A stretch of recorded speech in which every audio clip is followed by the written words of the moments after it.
अब आप रक्षा के क्षेत्र में भारत की कामयाबी का पहले ये वीडियो देखिए और फिर इसके बारे में आपको बताएंगे।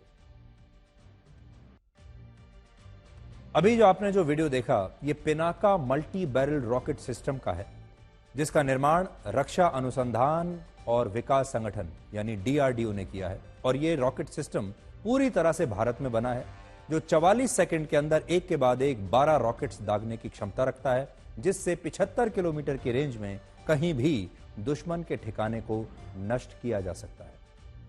इस पूरे परीक्षण को 3 फेज में किया गया, जिसमें पिनाका गाइडेड मिसाइल सिस्टम अलग अलग फायरिंग रेंज पर बेहद सटीक निशाना लगाने और एक साथ कई निशानों पर वार करने में पूरी तरह से सफल साबित हुआ और अब ये भारतीय सेना में शामिल होने के लिए बिल्कुल तैयार है। इसके मल्टी ट्यूब लॉन्चर व्हीकल में नेविगेशन सिस्टम के साथ शूट एंड स्कूट की भी क्षमता है। इसका मतलब यह है कि यह लॉन्चर सिस्टम मिसाइल दागने के बाद वापसी हमले से बचने के लिए अपनी लोकेशन भी आसानी से बदल सकता है। पिनाका मिसाइल सिस्टम का नाम भगवान शिव के धनुष पिनाक के नाम पर आधारित है। इसे बनाने की शुरुआत 1980 के दशक में हुई थी और इसका इस्तेमाल कारगिल युद्ध में भी किया गया था और इसकी मदद से ऊंची पहाड़ियों पर पाकिस्तान के कई ठिकानों को तब नष्ट किया गया था।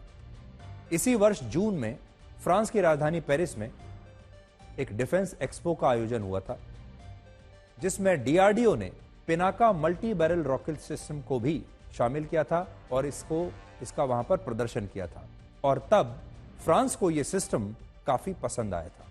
फ्रांस के पास इस समय M270 multiple launch rocket system है, जो अब काफी पुराना हो चुका है। इसलिए वो भारत के पिनाका रॉकेट सिस्टम को खरीदने पर विचार कर रहा है।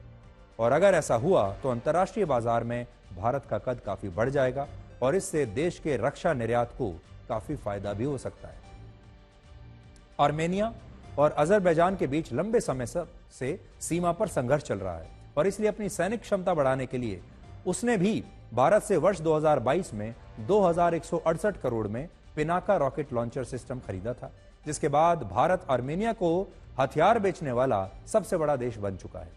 अजरबैजान के खिलाफ लड़ाई में आर्मेनिया के लिए यह मल्टी रॉकेट सिस्टम बहुत असरदार रहा, जिसके बाद अब भारत में बनी ये मिसाइल और रॉकेट सिस्टम और अन्य रक्षा हथियार खरीदने को लेकर दुनिया काफी दिलचस्पी दिखा रही है। पिछले एक दशक में भारत के रक्षा निर्यात में काफी वृद्धि हुई है।